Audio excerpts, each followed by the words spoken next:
Hello दोस्तों, good morning to all of you. कैसे हैं आप लोग? मैं विशाल जायसवाल आप सभी का अपने यूट्यूब चैनल जीएस क्रांति विद विशाल में हार्दिक स्वागत है, अभिनंदन करता हूं। दोस्तों, अब तक हम लोगों ने फ्रांस की क्रांति, फ्रेंच रिवॉल्यूशन को पढ़ रहे हैं। फ्रेंच रिवॉल्यूशन में फ्रांस की क्रांति के हम अंतिम चरण में हैं। अब तक हम लोगों ने फ्रांस क्रांति के प्रथम चरण, द्वितीय चरण, तृतीय चरण में कैसे कैसे क्या परिवर्तन हुए, नेपोलियन बोनापार्ट ने किस प्रकार से उसके आर्थिक सुधार थे, उसका क्या क्या उन्होंने, नेपोलियन कोड क्या था, क्या सुधार थे, किस प्रकार से उसके सुधार ग्रेनाइट पे रखे जाते हैं। ऐसा कहा जाता है कि उसके 40 युद्धों को हम नहीं पहचानेंगे, लेकिन उसके सुधारों को हम आजीवन याद करेंगे। उन सारी बातों को एक एक करके किस प्रकार से फ्रांस की क्रांति का परिवर्तन पूरे विश्व में फैला और किस प्रकार से राष्ट्रवाद का उत्पत्ति फ्रांस की क्रांति में होता है, किस प्रकार से अलग अलग चरणों में किस सारी चीज़ों को हम लोग पढ़ते गए। हम लोग अब फ्रांस की क्रांति के एकदम अंतिम चरण में हैं। ऐसी बात नहीं है कि जो मैं आज के वीडियो में पढ़ाने वाला हूं, आज के सब्जेक्ट में आज के लेक्चर है, इसको मैं बताया नहीं हूं। आज का लेक्चर आप लोग देख रहे होंगे कि फ्रांस की क्रांति का स्वरूप क्या था। इसको हमने आपको बताया कि फ्रांस की क्रांति का स्वरूप जो जिग जैग तरीके से होता है, 1789 से 1792 तक की क्या चरण होते हैं, फिर मध्यवर्गीय स्वरूप होता है, मध्यवर्गीय हिसाब से परिवर्तन होते हैं। रेडिकल चेंजेस की बात करो तो उसमें 60% रेडिकल चेंजेस होते हैं, 40% रेडिकल चेंजेस नहीं होते हैं। द्वितीय चरण में वही देखते हैं जब जैकोबियन का शासन आता है, जैकोबियन के आतंक का शासन आता है, निम्न वर्गीय शासन आता है, उसमें रेडिकल चेंजेस 100% हो जाते हैं, लेकिन उसका आतंकवादी शासन, उसका जो एकदम एक खूनी संघर्ष वाला शासन फ्रांस की जनता नकार देती है और पुनः फिर से उदारवादी गणतंत्रवादी की स्थापना होती है, जो 5 मशीनरियों के साथ एक साथ शासन करते हैं, जिसे भी फ्रांस की जनता नकार देती है। और उसी का फायदा उठाकर नेपोलियन बोनापार्ट फ्रांस में प्रवेश करता है। और नेपोलियन बोनापार्ट तो आया था क्रांति का शिशु बनकर, क्रांति का प्रतीक बनकर कि हम क्रांति के साथ हैं। उससे भी आपको ये बता चुके हैं कि कोई भी व्यक्ति, कोई भी सेना नायक अगर सेना नायक है तो वह किसी देश के संस्थाओं में उतना अधिक विश्वास नहीं होगा उसको, तो लेकिन वह बहुत बड़ा कूटनीतिज्ञ था और जानता था अगर हम क्रांति को साथ लेके नहीं चलेंगे तो फ्रांस की जनता हमको धक्के मार के बाहर निकाल देगी। तो इसीलिए उसने क्रांति के विचारों को भी रखा, साथ में कुछ अलग चीज़ें भी लाई। तो साथ में उन्होंने नया फ्रांस और पुराने फ्रांस में संतुलन बनाते हुए फ्रांस का शासन प्रणाली को लागू किया। लेकिन वह एक बात को नज़रअंदाज नहीं कर सकता था कि फ्रांस की जनता उसे एक सेना नायक के रूप में, एक सैनिक के रूप में, जिस प्रकार से वह फ्रांस को गौरवान्वित करता था अलग अलग क्षेत्रों में युद्ध जीतकर, तो इस कारण वो जानता था कि अगर मैं युद्ध जीतना बंद कर दूंगा तो फ्रांस की जनता हमको नकार देगी, फ्रांस की जनता हमको बाहर कर देगी। इसलिए वह लगातार युद्ध में उलझता रहा। महाद्वीपीय व्यवस्था के तहत किस प्रकार से उसने पूरे यूरोप को एक आर्थिक नाकेबंदी में रोकना चाहा। उसी दौरान उसी आर्थिक नाकेबंदी को सही साबित करने के लिए, उसके परिणाम सही लाने के लिए उसने बहुत सारे युद्ध किए, पुर्तगाल युद्ध किए, स्पेन युद्ध किए। इन सब युद्धों के विफलता ने कहीं न कहीं पूरे यूरोप में जो उसका अपराजयता था उसको समाप्त कर देता है, जिसके परिणाम स्वरूप वह आगे चलकर सारे यूरोप के लोगों ने संगठन बनाकर वाटरलू के युद्ध में नेपोलियन को उठा के बाहर फेंक देते हैं। यही इसका अंत हो जाता है। लेकिन ये तो नेपोलियन बोनापार्ट था, लेकिन हमें देखना है कि आखिर इस पूरे जो फ्रांस क्रांति के अलग अलग चरण हमने पढ़े हैं, उन सारे चरणों के बीच में क्या परिवर्तन, कैसे जिगजैग परिवर्तन हुआ है, इसको हम अलग अलग चरण में आपको बता चुके हैं।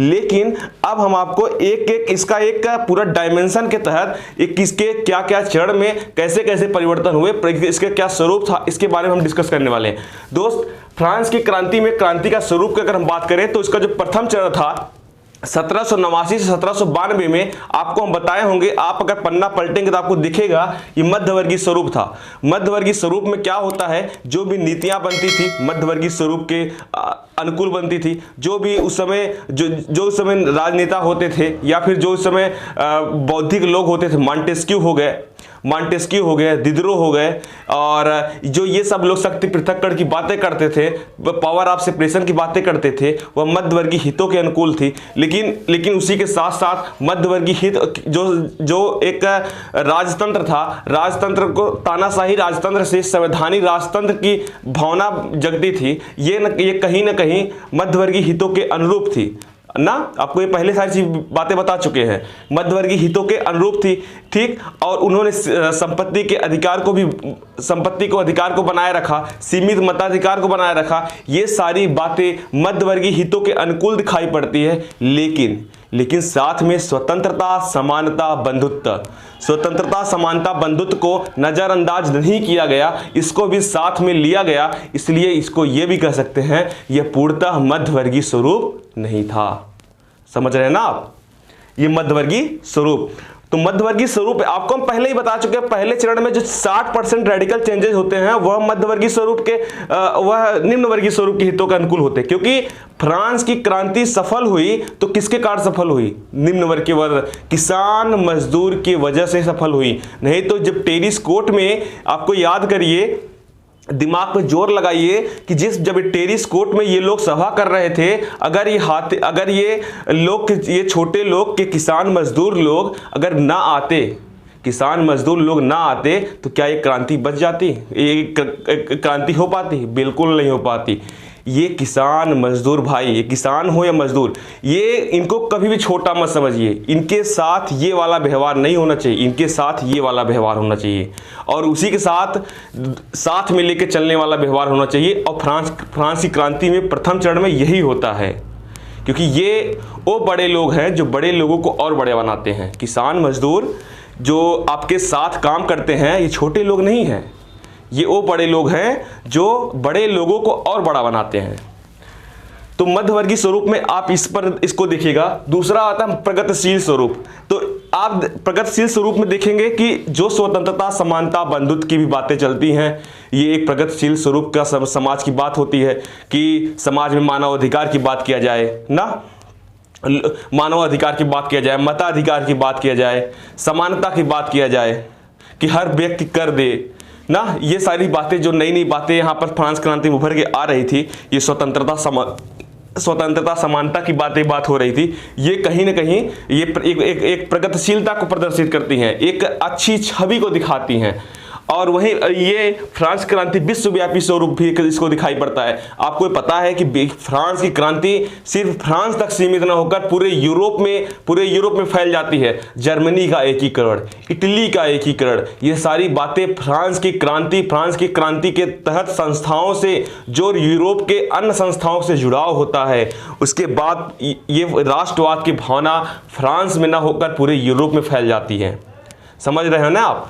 तो ये पूरे यूरोप में फैल जाती है, पूरे विश्व में इसका प्रचार प्रसार हो जाता है। राजा राम मोहन राय हो या टीपू सुल्तान हो, हर कोई फ्रांस की क्रांति से प्रेरित होता है। तो ये कोई फ्रांस तक सीमित न होकर पूरे यूरोप में फैला था, इसलिए इसको विश्वव्यापी स्वरूप के भी देख सकते हैं। सुनियोजित क्रांति नहीं थी। देखो, जो फ्रांस की क्रांति है, ये कोई ऐसा सुनियोजित, जैसे रूस की क्रांति थी और सुनियोजित थी। एक मतलब पहले से निर्धारित था क्या कैसे करना है, इसमें कोई सुनियोजितता नहीं थी। इसमें चीजें चल रही थी, परिवर्तन हो रहे थे, संस्थाएं बदल रही थी। जहां पर रेडिकल चेंजेस कम होते, वहां पर परिवर्तन और तेजी से हो जाता ना। अलग अलग चरणों में चीजें दिख रही थी।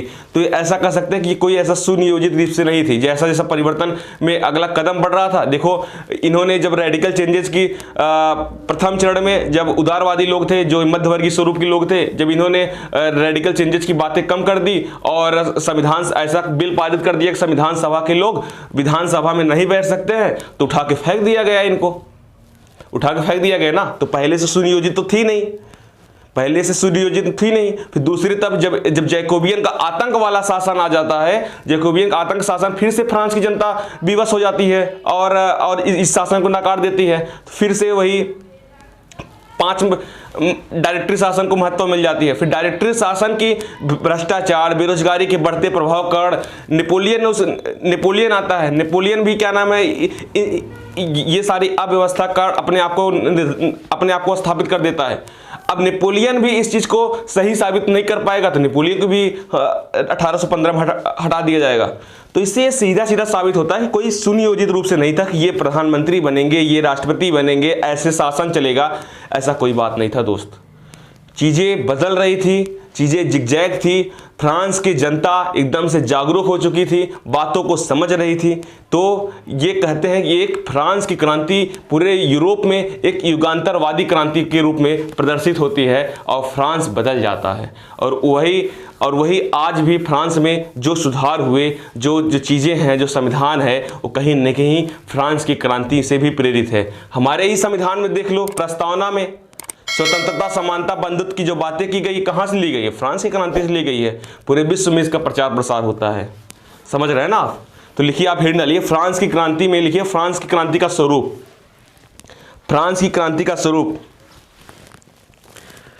फ्रांस की क्रांति का स्वरूप, फ्रांस की क्रांति का स्वरूप का निर्धारण, फ्रांस की क्रांति के स्वरूप का निर्धारण में क्रांति का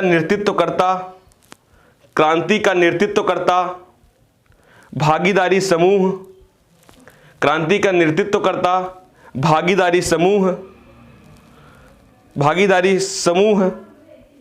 संवैधानिक प्रावधानों व प्रभावों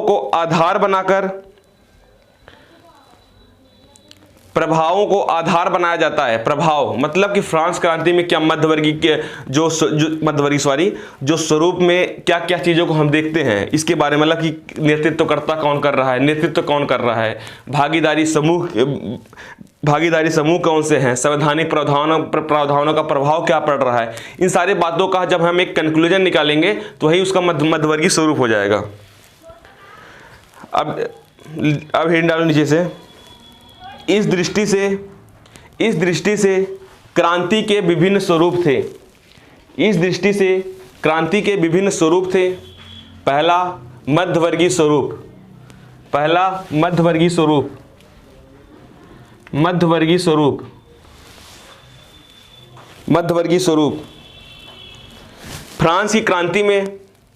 फ्रांस की क्रांति में नेतृत्वकर्ता तृतीय स्टेट का मध्यवर्ग था और क्रांति को मानसिक चेतना मध्यवर्गीय बुद्धिजीवियों जैसे रूसो, वाल्टेयर, मॉन्टेस्क्यू ने तैयार किया। क्रांति ने जिस निरंकुश राजतंत्र की जगह संवैधानिक राजतंत्र का निर्माण किया।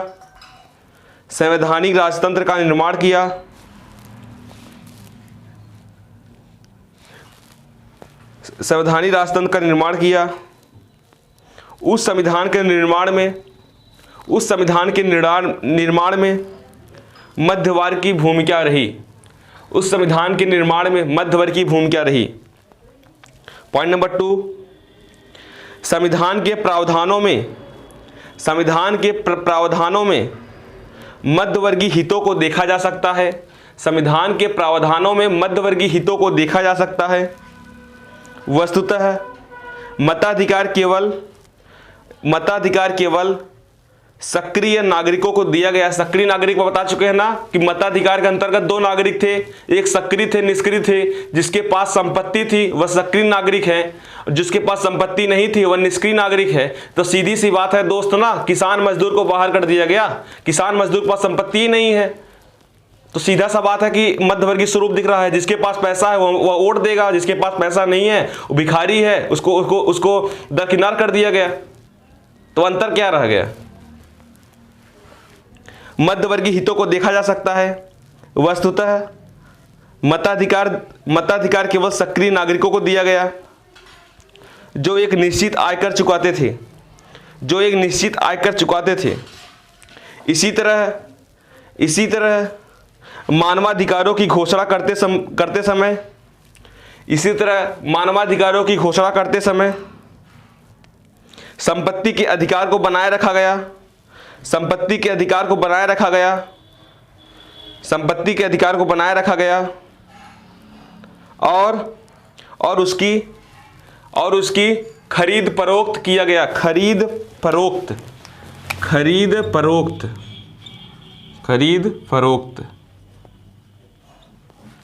फरोख्त किया गया, जो मध्यवर्गीय हितों के अनुरूप दिखाई पड़ता है, जो मध्यवर्गीय हितों के अनुरूप दिखाई पड़ता है, जो मध्यवर्गीय हितों के अनुरूप दिखाई पड़ता है। इस दृष्टि से फ्रांस की क्रांति मध्यवर्गीय स्वरूप है। आपको क्वेश्चन ऐसे मिलेगा, क्या फ्रांस की क्रांति मध्यवर्गीय स्वरूप थी? पीसीएस के मेंस के क्वेश्चन में डायरेक्ट क्वेश्चन ऐसे थे, बहुत ज्यादा घुमाएगा नहीं। क्या फ्रांस की क्रांति मध्यवर्गीय स्वरूप थी? अब आपको बताना है मध्यवर्गीय स्वरूप थी। ये जो अब तक आप लोगों ने लिखा, आप इसको मानेंगे, हाँ फ्रांस की क्रांति ऐसे ऐसे दिखती है मध्यवर्गीय स्वरूप। किंतु अब नीचे से लिखो, किंतु क्रांति के आदर्श स्वतंत्रता, समानता, बंधुत्व सभी के लिए थे।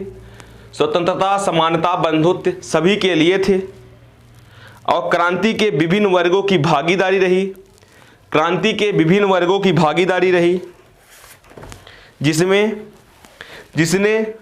बड़ी संख्या में जनसाधारण शामिल थे, जिनमें बड़ी संख्या में जनसाधारण शामिल थे। साथ ही क्रांति ने राष्ट्रवादी भावना के माध्यम से फ्रांस की जनता को एकजुट किया। राष्ट्रवादी भावना के माध्यम से फ्रांस की जनता को एकजुट किया। इस दृष्टि से क्रांति को पूर्णतः मध्यवर्गीय नहीं कहा जा सकता। आपको ऐसे ही लिखना होगा भाई। जब पूछेगा, जब आपसे आलोचनात्मक क्वेश्चन पूछे जाएंगे, आपके पास, आपके कुतीड़ में, आपके जहां बाढ़ रखते हैं, जहां पर अपनी दिमाग लगाते हैं, उसमें एक दो पॉइंट ऐसे रहना चाहिए कि आप किसी सही बात को भी नकार सकें। आपके पास अगर उस एक दो पॉइंट ठोस ना हो, कुछ ऐसी बातें होनी चाहिए। तो यहां पर आपसे अगर पूछा जाए कि मध्यवर्गीय स्वरूप था, हाँ इन तरीकों से दिखता है कि मध्यवर्गीय स्वरूप था, किंतु जब हम स्वतंत्रता, समानता, बंधुत्व की बातें करते हैं, जो सारे अधिकार सभी लोगों के थे, जो एक प्रगतिशीलता को दिखाते हैं, तो ऐसा प्रतीत होता है कि यह पूर्णतः मध्यवर्गीय स्वरूप नहीं था। समझ रहे हैं ना आप? दूसरा डालो हेडिंग, प्रगतिशील स्वरूप। फ्रांस की क्रांति के आदर्श स्वतंत्रता, समानता, बंधुत्व प्रगतिशीलता से युक्त हैं।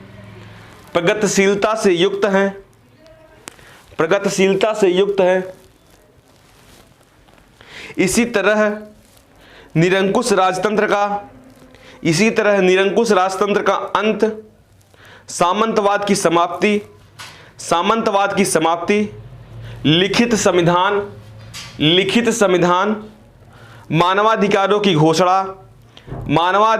घोषणा, धर्मनिरपेक्ष राज्य की स्थापना। धर्मनिरपेक्ष मतलब क्या होता है आपको बता चुके हैं ना। धर्मनिरपेक्ष, भारत में धर्मनिरपेक्षता का मतलब अलग होता है, इंग्लैंड में, यूरोप में धर्मनिरपेक्षता का मतलब अलग होता है। भारत में धर्मनिरपेक्षता का मतलब होता है भारत की सरकार किसी भी धर्म के साथ अन्यायपूर्ण कार्य नहीं करेगी, सबके साथ बराबर का व्यवहार करेगी। यूरोप में धर्मनिरपेक्षता का मतलब होता है कि राज्य का धर्म से कोई लेना देना नहीं है, धर्म कुछ भी करे, धर्म से हमारा कोई नाता नहीं। लेकिन भारत में नहीं, हिंदू, मुस्लिम, सिख, ईसाई चाहे जो हो, हम सभी के साथ हमारा समान व्यवहार रहेगा। ये भारत की धर्मनिरपेक्षता है। किसी को विवश नहीं किया जाएगा कि आप इनके साथ, आप इस धर्म को मानो, इस धर्म को ना मानो, कि कोई ऐसी बात नहीं। सबके साथ समान व्यवहार की बातें की जाएगी। चाहे अजान होगा, चाहे कीर्तन होगा, सब में छूट मिलेगी। ऐसा नहीं कि कीर्तन को 4 लाउड स्पीकर लगाओ, अजान में 2 लाउड स्पीकर लगाओ, ऐसी कोई बात नहीं है। अगर ईद आएगा, ईद में अगर आपको भारत सरकार सुरक्षा मुहैया कराती है तो यह नवरात्र भी आएगा, नवरात्र में भी भारत सरकार सुरक्षा मुहैया कराएगी। तो ऐसा है हमारा धर्मनिरपेक्षता। लेकिन वहां के यूरोप की धर्मनिरपेक्षता का मतलब होता है धर्म जाए भाड़ में जाए, हमसे कोई मतलब नहीं, धर्म को कोई लेना देना नहीं। लेकिन इसीलिए भारत महान है। लिखो, धर्मनिरपेक्षता, धर्मनिरपेक्ष राज्य की स्थापना, राष्ट्रवादी भावना का प्रसार जैसे तत्व इसे प्रगतिशील स्वरूप करते हैं, इसे प्रगतिशील स्वरूप कहते हैं। तीसरा हेडिंग डालो, सुनियोजित क्रांति नहीं, सुनियोजित क्रांति नहीं, सुनियोजित क्रांति नहीं। क्वेश्चन आ जाएगा, क्या फ्रांस की क्रांति सुनियोजित थी? तो कैसे नहीं थी, क्या थी, इसके बारे में। फ्रांस की क्रांति की प्रक्रिया को देखें तो यह स्पष्ट होता है कि क्रांति परिवर्तित होती रही और नेपोलियन के समय तक आकर यह अपने लक्ष्य से ही भटक गई। नेपोलियन ने तानाशाही शासन की स्थापना कर स्वयं को सम्राट घोषित किया और फ्रांस के बुर्बो वंश से अपना संबंध जोड़ा। इस तरह पुरातन व्यवस्था पुनः स्थापित हो गई। पुरातन व्यवस्था क्या है बता चुके हैं ना दोस्त। देखिएगा, नोट्स रिवीजन करते रहिए भाई, नोट्स रिवीजन नहीं होगा, क्वेश्चन नहीं देखेंगे, प्रीवियस ईयर के क्वेश्चन लेके बैठो, क्या क्वेश्चन आए हैं, क्या क्वेश्चन नहीं आए हैं। अगर आप कोई क्वेश्चन प्रीवियस ईयर में नहीं समझ में आ रहा है, आप उसको मेरे ईमेल आईडी पर या फिर कमेंट में आप उस क्वेश्चन को भेजो, हम उसको बताएंगे कैसे टैकल किया जाएगा। फ्रांस के पुराने बुर्बो वंश से अपना संबंध जोड़ा, इस तरह पुरातन व्यवस्था पुनः स्थापित हुई। वस्तुतः रूस की क्रांति की तरह यह कोई सुनियोजित क्रांति नहीं थी। नीचे लिखो, फ्रांस की क्रांति ने जिन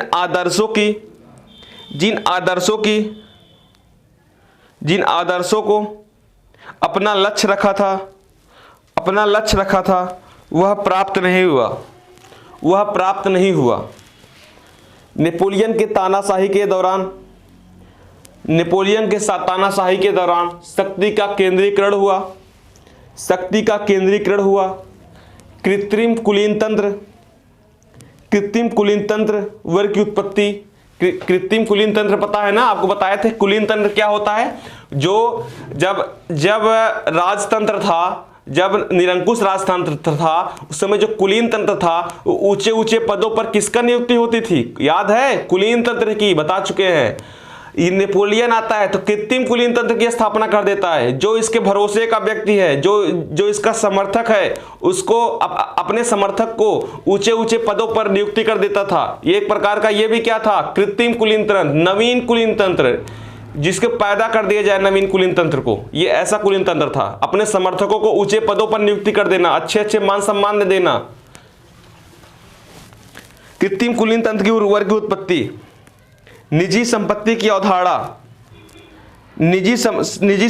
अवधारणा, अभिव्यक्ति की स्वतंत्रता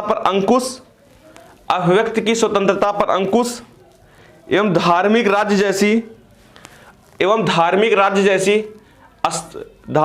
जैसी संरचना स्थापित हुई। धार्मिक राज्य, आपको बताए थे कि नेपोलियन ने अपने आप को सही साबित करने के लिए, अपने आप को संगठित मजबूत करने के लिए कैथोलिक चर्च व्यवस्था को अपना लिया। पादरियों को ससम्मान वापस ला दिया, जो लोग जेल में थे उनको छोड़ दिया, बुर्बो वंश से अपना संबंध जोड़ लिया ना, मानवाधिकारों को अंकुश कर दिया, अभिव्यक्ति की स्वतंत्रता को अंकुश कर दिया, अपने गुप्त लोगों के जरिए जो उसका विरोध करता उसको मरवा डालता। ये सारे बातें क्या थी भाई, तानाशाही थी, सीधी सी बात है। राज्य जैसी संरचना स्थापित हुई। इसी संदर्भ में कहा गया कि फ्रांस की क्रांति वह नहीं प्राप्त की जो इच्छित थी, मतलब जो उसे प्राप्त करना चाहता था वह नहीं प्राप्त कर सका। समझ रहे हैं ना। अब चौथा डालो, विश्वव्यापी क्रांति कि फ्रांस क्रांति कैसे विश्वव्यापी क्रांति स्वरूप ले लिया। विश्वव्यापी क्रांति स्वरूप, फ्रांस की क्रांति के नारे स्वतंत्रता, समानता, बंधुत्व का प्रसार यूरोप के अन्य देशों में हुआ तो साथ ही क्रांति ने यूरोप के अन्य क्षेत्रों में राष्ट्रीयता की भावना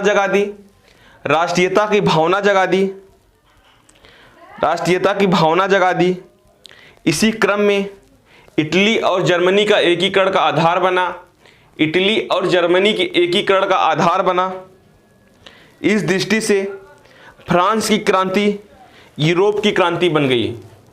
आपको देखो, आप जो हम ये मेरे स्कीम का अब हम जब अगला चरण पढ़ाएंगे इटली और जर्मनी का एकीकरण, ये हमारे स्कीम का लगभग अंतिम चरण होगा कि फ्रांस की क्रांति जो हम पढ़ते आए हैं प्रबोधन काल से, इलाइनमेंट से, किस प्रकार से प्रबोधन के जरिए क्रांतियां होती गई, व्यवसायिक क्रांतियां के जरिए प्रबोधन आया, फिर उसके बाद किस प्रकार से उसका परिवर्तन पूरे यूरोप में, उसका परिवर्तन अमेरिकी क्रांति पे पड़ता है, अमेरिकी क्रांति के जरिए कैसे फ्रांस क्रांति पड़ता है, और फ्रांसीसी क्रांति के जरिए कैसे जर्मनी और इटली का एकीकरण होता है, पूरे यूरोप में राष्ट्रवाद की भावना जग जाती है।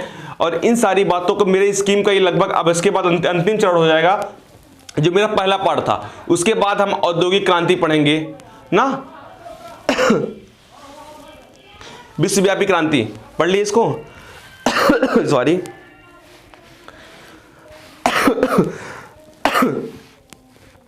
इटली और जर्मनी के एकीकरण का आधार निर्मित हुआ। इस दृष्टि से फ्रांस की क्रांति यूरोप की क्रांति बन गई।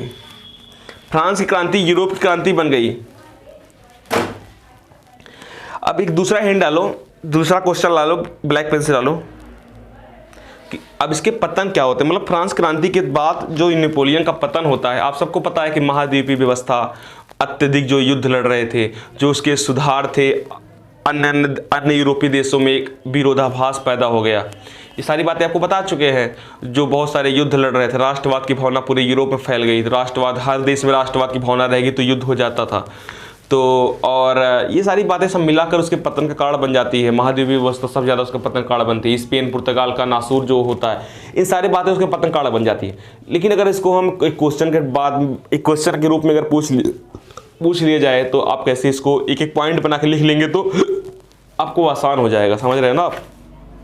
लिखिए आप इसको, क्वेश्चन लिखिए, अपने आंतरिक विरोधाभास के कारण, क्वेश्चन लिखो, अपने आंतरिक विरोधाभास के कारण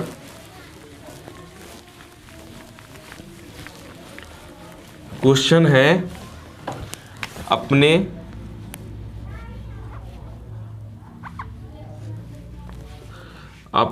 आंतरिक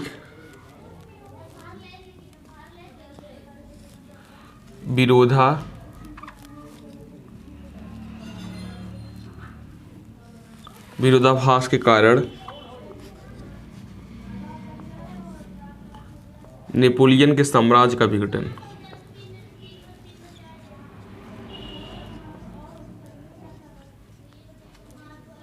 नेपोलियन के साम्राज्य का विघटन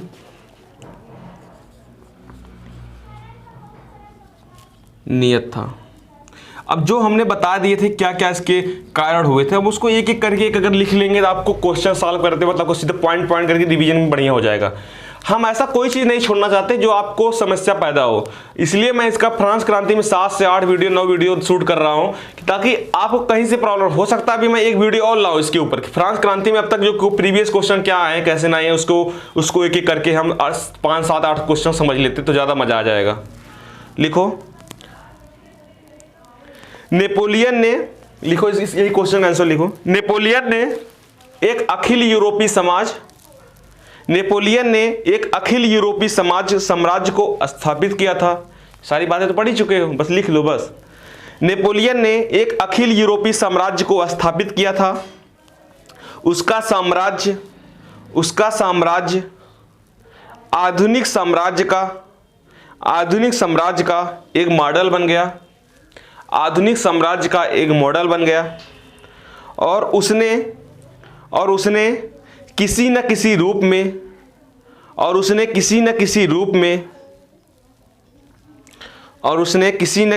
में यह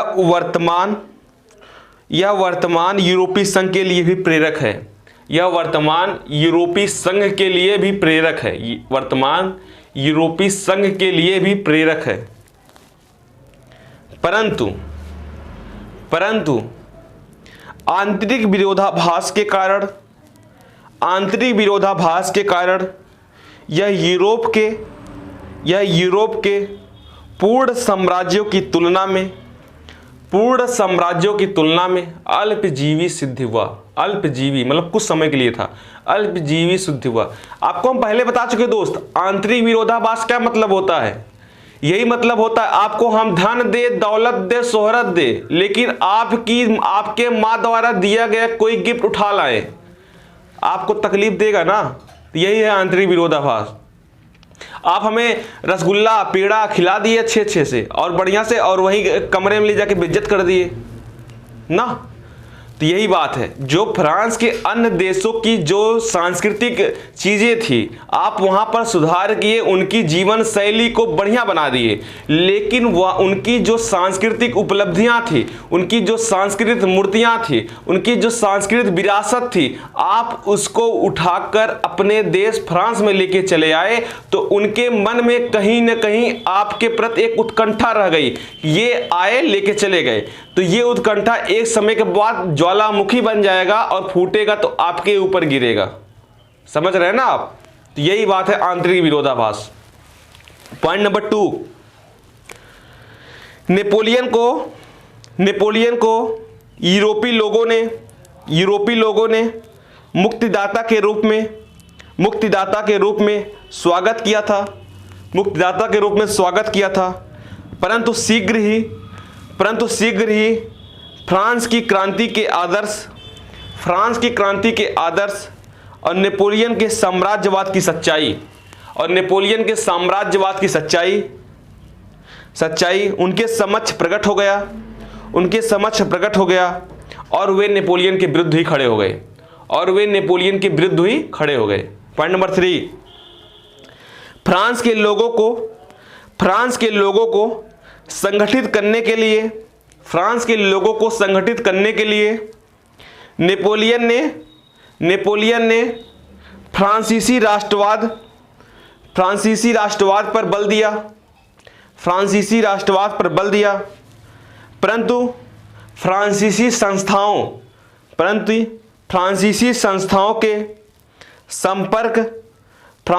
संस्थाओं के संपर्क तथा नेपोलियन के साम्राज्यवादी शोषण के विरुद्ध यूरोप के अन्य क्षेत्रों में भी राष्ट्रवाद की भावना जग गई। और फिर यह राष्ट्रवाद फ्रांस व नेपोलियन के विरुद्ध खड़ा हो गया। पॉइंट नंबर 3, फ्रांस की सफलता को सुनिश्चित करने वाला एक प्रमुख कारण था आम सैनिक। आपको बता दिए थे ना, जैकोबियन शासन के अंतर्गत जो कार्नो था उसने एक नया सैनिक प्रणाली को किया कि अब सैनिक सेवा अब नागरिक सेवा के रूप में तब्दील हो गई कि फ्रांस का हर व्यक्ति अपने जीवन का कुछ समय नागरिक सेवा अपने सैनिक सेवा में देना अनिवार्य कर दिया। मतलब कि फ्रांस की संपूर्ण जनता सैनिक हो गई। तो यही बात नेपोलियन ने अपनाया, लेकिन आगे चलकर यूरोप के अन्य देशों ने भी अपने यहाँ सैनिक सेवा नागरिकों को सैनिक सेवा के रूप में स्थापित करने के पर बल दिया और पूरे यूरोप के सभी देशों के पास अचूक शक्तियां हो गई, उनके पास बहुत सारे सैन्य बल हो गए। इसके पहले केवल फ्रांस के पास ही सेना होती थी, लेकिन अब सभी देशों के पास सेनाएं भरपूर हो गई, तो युद्ध लड़ने में उन्हें कोई चीज की दिक्कत नहीं होती। तो इसीलिए ये भी कहीं ना कहीं नेपोलियन को बाहर खदेड़ने के लिए उत्तरदायी कारण था। फ्रांस की सफलता को सुनिश्चित करने वाला एक प्रमुख कारण था आम सैनिक भर्ती की पद्धति जो सैनिक अधिकारी कार्नो द्वारा शुरू की गई थी, परंतु आगे अन्य यूरोपीय शक्तियों ने भी इस पद्धति को अपना लिया और फिर नेपोलियन के विरुद्ध ही खड़ा हो गए। अब आगे एक दो पॉइंट और लिख लो। स्पेन का नासूर, आपको बता चुके हैं स्पेन का नासूर किस प्रकार से नेपोलियन को बाहर किया, महाद्वीपीय व्यवस्था, ये चीजें इसको आप ऐड कर लीजिएगा। एक क्वेश्चन और बचता है, अब इसको भी आप लिख लीजिए, फिर उसके बाद हम देखेंगे प्रीवियस में क्या क्या क्वेश्चन आए उसके भी देख लेंगे। लिखिए, एक क्वेश्चन और है, क्वेश्चन है ये, सत्ता में आने के बाद नेपोलियन के सुधारों का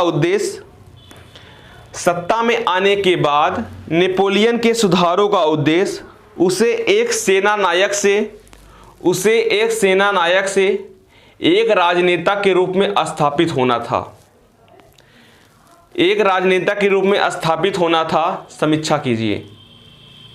मतलब कि आपको बताएं, सत्ता के आने के पहले वह सेना नायक था, अब वह अपने सुधारों के जरिए, अपने कार्यों के जरिए वह अपने आप को एक राजनेता के रूप में स्थापित करना चाहता था। समझ रहे हैं ना आप? तो एक नेता के रूप में स्थापित करना चाहता था। तो कैसे वह ऐसे क्या कार्य किए, क्या क्या चीजें की, वह अपने आप को एक नेता के रूप में स्थापित कर सका। तो यही क्वेश्चन है कि सत्ता में आने के बाद नेपोलियन के सुधारों का उद्देश्य उसे एक सेना नायक से एक लोकप्रिय राजनेता के रूप में स्थापित करना था। समीक्षा कीजिए। लिखो, पॉइंट नंबर 1, क्रांति ने फ्रांस में बड़ी उथल पुथल मचा दी थी। पुरानी संस्थाओं को ध्वस्त कर दिया गया था, परंतु नवीन संस्थाओं की स्थापना नहीं कर सका था। नेपोलियन ने नवीन संस्थाओं के स्थापना पर बल देकर फ्रांस में अस्थायित्व लाना चाहा। उसने देखो तीन संस्थाएं बनाई, तीन सदस्यीय संस्थाएं बनाई, प्रथम काउंसिल, द्वितीय काउंसिल, तृतीय काउंसिल करके एक संविधान लागू किया। चीजें को एक अस्थायित्व लाने की कोशिश किया ना। जो उसके विरोधाभासी बातें थी उसको हटाया, उसको दरकिनार किया और एक संवैधानिक प्रणाली से, संवैधानिक राजतंत्र तरीके से शासन करने लगा। आगे चलकर तानाशाही बन गया, लेकिन शुरुआत में उसने आदर्श लाने की कोशिश की ना। उदाहरण, तीन सदस्यीय संस्थाओं का निर्माण, संविधान का निर्माण आदि। पॉइंट नंबर 2, उसने अपने को क्रांति के शिशु के रूप में प्रस्तुत किया।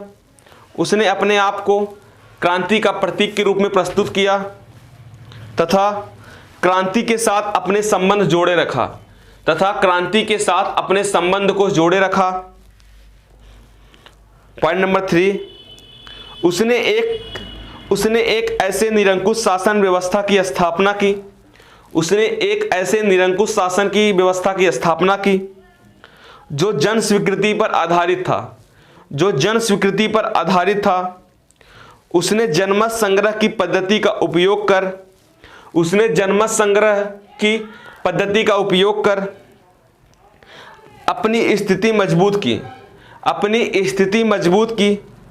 वहीं दूसरी तरफ विधानमंडल व राजनीतिक दल को दबाया, वहीं दूसरी तरफ विधानमंडल व राजनीतिक दल को दबाया। पॉइंट नंबर 3, उसने फ्रांस की आर्थिक समृद्धि के लिए कुछ महत्वपूर्ण कार्य किए। अब क्या क्या कार्य किए, आर्थिक वाले पार्ट में जाओ, बैंकिंग व्यवस्था में किस प्रकार से किया, किस प्रकार से व्यापारिक नीतियां लाई, सुधार किया, किस प्रकार से सट्टेबाजों को रोक लगाया ना, किस प्रकार से उसने औद्योगिक चीज़ों का प्रदर्शनी लगवाया। ये सारी बातें यहाँ पर लिखना होगा। आप वहाँ पर इस क्रांति को क्या क्या उसने आर्थिक सुधार किए यहाँ पर लिखना होगा।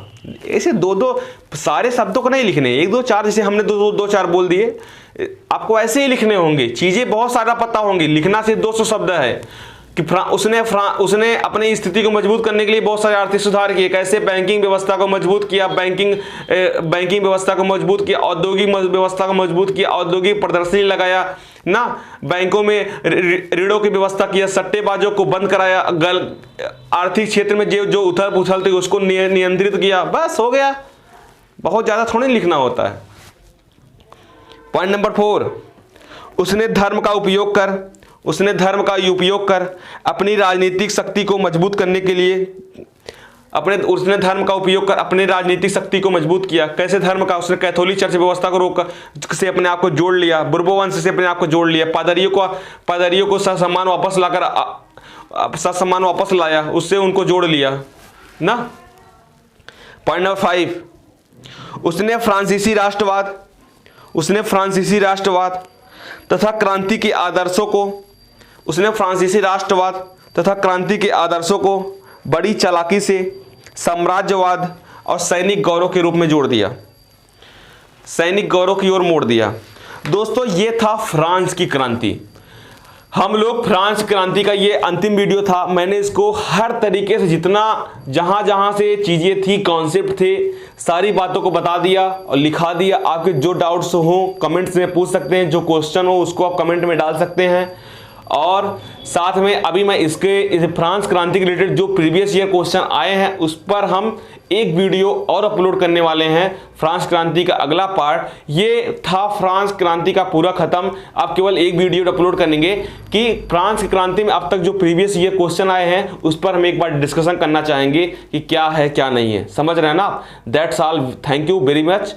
और आप सभी मेरे इस YouTube चैनल GS क्रांति विद विशाल को सब्सक्राइब कीजिए, बेल आइकन का बटन दबाइए ताकि मेरे द्वारा पढ़ाया गया वीडियो आपके पास जल्द से जल्द उसका नोटिफिकेशन पहुंचे। समझ रहे? नमस्कार।